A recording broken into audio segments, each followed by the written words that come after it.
Is science in the King James Version a false friend?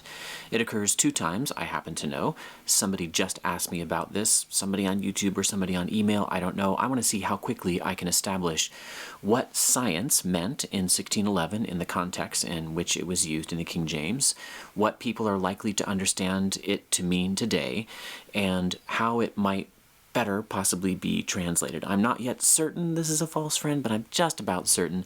I'm going to do my exploration for you live here on my MacBook Pro. I'm going to go from a totally blank Logos screen and just open up my King James Version. I've got a little handy dandy icon right here, and I'm just going to search for the word science. I don't think I'm worried about other forms of the word scientific. I mean, I could, but I'm pretty sure that's not there. Let's just stick with science. Sure enough, here are the 2 passages. I did go this far in my studies previously. And the very first step in my false friends process, going from memory here, I've done it enough times, is to notice a possible false friend either through contextual conflict and, awkward redundancy, something that doesn't seem to quite fit. Like the other day when I was reading Noah Webster and he talked about a certain word being offensive in the King James in promiscuous company. Clearly he didn't mean what we would mean by that today, or you notice it by looking at other translations. So let's just do that. Let's imagine that that's what you're doing. In Daniel 1:4, you know your King James well, and you're reading along in the ESV instead, and you see youths without blemish, of good appearance and skillful in wisdom, endowed with knowledge, understanding, learning, and competent to stand in the king's palace. So what they translate as learning is what the King James translators translated as science. Okay, let's get the other one. 1 Timothy 6:20, you're reading along your ESV, you grew up on the King James Version, you come to this word, you really wonder what's going on, avoid the irreverent babble and contradictions of what is falsely called knowledge. So they translate the Hebrew word that's translated science in Daniel. The ESV translates as learning. The Greek word, because we're in the New Testament now, that the King James translates as science, the ESV translators translate as knowledge here. We've got a definite example of noticing a possible false friend by checking multiple translations. But you could have also done this through just noticing that it didn't quite fit. So you've got here in Daniel 1:4, children in whom was no blemish. Obviously, these are talking about the 4 Hebrew slaves, Daniel, Shadrach, Meshach, and Abednego, Hananiah, Mishael, and Azariah, I think, were their Hebrew names. Belteshazzar was Daniel's Hebrew or Chaldean name. Anyway, cunning and knowledge, understanding science. I don't think you're going to notice that as a possible false friend. It might feel a little weird to hear something called science back in, 1800 BC. That might possibly tip you off, but it's also possible that the King James translators were using a then current word to speak of something to sort of give the best approximation of what was going on in the days of Babylon. Okay, 1 Timothy 6, however, oppositions of science falsely so called. O Timothy, keep that which is committed to thy trust, avoiding profane and vain babblings and oppositions of science falsely so called. That sure seems funny. Was Paul telling Timothy that you need to be careful about people who promote materialistic, naturalistic evolution? No, they didn't have science back then the same way we have it today. It doesn't mean they weren't engaged in what was previously called natural philosophy or that they didn't know anything about it. That's not true. But we have a set of cultural practices called science. We'll talk about that more in a little bit. Cultural practices that did not exist as a set of cultural practices with a label like that back in Paul's day. So my next step is to look up the Hebrew and Greek words that are relevant here in responsible original language lexicons, and all I have to do that in Logos Bible software is right-click on the word, and I can see it right now. Mada, understanding or thought, are the glosses, the one-word translation equivalents that it's already suggesting, and if I look it up in Halot, the Hebrew and Aramaic lexicon of the Old Testament, looks like it doesn't occur a whole lot, maybe just a few times, and the senses that it gives for this noun are understanding and thought. This lexicon tells me that in the Septuagint, which is an important witness to what given Hebrew words, especially if they are uncommonly used in the Hebrew Bible, what they meant back in Jesus' day and actually up to several centuries before that, it's translated sunedesis, which is a word that we tend to translate as conscience. That's interesting. It tells me that the Vulgate and the Peshitta, the Syriac Peshitta, an early translation, along with the Vulgate, which is also an early translation of the Bible, it's translated as something like consciousness or thought. So what I am not seeing is science. Again, we'll get to the contemporary meaning of that term, but we want to establish first, what did the Hebrew and Greek words mean? We need to know first, and this is why I made this step first after noticing a possible false friend. Really the first step in study is to see, what did the original author mean? That's the most important thing to establish. So let's go do that for the New Testament.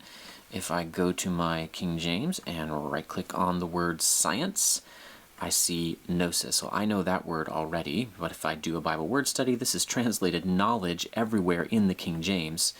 In 28 of 29 times it's translated knowledge. Now that's interesting. So they have this word for sure. Why didn't they use it? I don't know. To give knowledge of salvation unto his people, ye have taken away the key of knowledge, an instructor of the foolish, a teacher of babes, which hast the form of knowledge and of the truth in the law. Oh, the depth of the riches, both of the wisdom and knowledge of God. Knowledge, knowledge, knowledge. That seems to be what the most common gloss is for this Greek word in the New Testament. And if I go and look at BDAG, Bauer, Donker, Arndt, and Gingrich, gnosis comes from the same root as gnosko, which just means to know. And BDAG, sure enough, translates this or defines it, comprehension or intellectual grasp of something, knowledge. The second sense is the content of what is known, knowledge, what is known. The third sense is a dissident variety of knowledge. So this is where they put that passage, 1 Timothy 6:20, oppositions of so-called knowledge. So it's seeming to me right away, the way I understand the word science, it's artificially restricting my understanding of what Paul is talking about in 1 Timothy 6, because it may be that science is one means of human opposition through what they claim to be knowledge to the truth of God's word. But it isn't just science which purports to do that. There are plenty of other people far outside the scientific realm who are claiming to have knowledge that sets them in opposition to what God has said. Who was Paul referring to exactly? That's something to pursue in the commentaries. If we have just a second at the end of this video, I will try to do that. Now it's time to look up science in a standard dictionary. I've got my new Oxford American Dictionary that I frequently use, comes on every Mac. The intellectual and practical activity encompassing the systematic study of the structure and behavior of the physical and natural world through observation and experiment. The world of science and technology is the usage that they offer there, a systematically organized body of knowledge on a particular subject. I really don't think that's what the Hebrew and Greek words were talking about. Again, this word in English is more specific. At least it is now. And the origin gives me a tip-off here that there was a time when, in Latin, scientia just meant to know. I'm fairly confident here that we're going to find a false friend, so let's now look it up in the Oxford English Dictionary. Look up science. They reflect that same etymology. That's interesting. It actually came through Middle English, but ultimately came from French, which of course got it from Latin. The state or fact of knowing, knowledge, or cognizance of something, knowledge as a personal attribute, now archaic and rare. That use goes back to 1350. They're seeing it in as late as 2010. God has science of all things because he contains within himself the elements out of which he composes all things. But what is J. Taylor translating G. Vico on the most ancient wisdom of Italians? That seems to me like a likely affectation. I'm not surprised that the last time they find a use of this before then is in 1882, though we have not science of it, yet we have probabilities or powerful presentiments. We would never say that. That is not what science means in contemporary English. We definitely have a false friend. This is archaic and rare. I would call it obsolete. A lot of educated people know that the etymology of science is knowledge, but that doesn't mean that science means knowledge. That just isn't how we use the word in contemporary English. So, I think it's quite obvious what the Daniel passage means, but the 1 Timothy 6:20 passage, I'd kind of like to look in my Logos Bible software passage guide and just take a look at some of the commentaries and what they might say about this. Philip Towner's a good one. I bet you Calvin would have some good thoughts on this. I like checking the ACCS, the Ancient Christian Commentary series, to see what Church Fathers said, and for good measure, the NIGTC, that looks good. Okay, let's go then to Towner. Okay, I took a little break to just look through this so you wouldn't have to watch me look through the commentary. And it seems like Towner is taking this the same way I always have. I don't know that I've dug into the commentaries on this one before, where there is some kind of heresy that Paul is going after and that Timothy would know about. It's something that people call knowledge. Is it a Gnostic heresy? Again, Gnosis, Gnostic, quite possibly. We just don't know for sure. Paul doesn't specify. We just have to pick up tips from his letter here as to what it entails. So Paul draws on his polemical vocabulary. He's, this is a fight. He's going after this heresy. He's classifying this teaching polemically. On the one hand, it's godless chatter. On the other hand, he refers to it as the opposing ideas of what is falsely called knowledge. And this may be more revealing of the heresy's content. So what Towner, as a commentator and as somebody who knows about the ancient world, suggests is that Paul's assessment, which reaches a climax here, he says that this is a description either of the self-refuting nature of the heresy, and so it's nearly synonymous with the preceding term chatter, or Paul might be talking about this heresy's specific tendency to contradict the apostolic tradition. The remainder of the phrase completes the assessment by denying the opponent's claims about the character of their teaching. The assertion is that what they claim to be knowledge is only falsely so labeled. Avoid the irreverent babble and contradictions of what is falsely called knowledge. For by professing it, some have swerved from the faith.